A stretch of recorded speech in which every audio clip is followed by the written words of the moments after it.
میتونید با این 7 قطعه چوبی یه حرف اچ انگلیسی درست کنید؟ این یه معمای کلاسیک مربوط به سال 1985.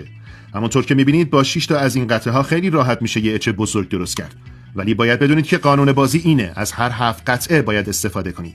یعنی الان یه قطعه اضافه آوردید و جایی نیست که بتونید این قطعه رو قرار بدید. خیلی‌ها همینجا گیج میشن و فکر میکنن درست کردن اچ با 7 قطعه اصلا ممکن نیست. در حالی که این معما یه معمای جالب با تفکر معکوسه. اگه با دقت به هر قطعه نگاه کنید، میبینید هر کدوم چند تا لبه خاص دارن که همین نکته کلید حل معماست. الان 2 تا از قطعه‌های بزرگ رو بردارید و اینجوری صاف بذاریدشون.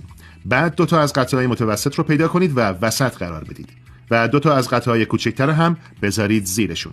الان 2 تا مثلث ایستاده داریم. در آخر این قطعه آخری رو ببرید و بذارید وسط. حالا یه اچ بزرگ انگلیسی دارید. این معما رو دوست داشتید؟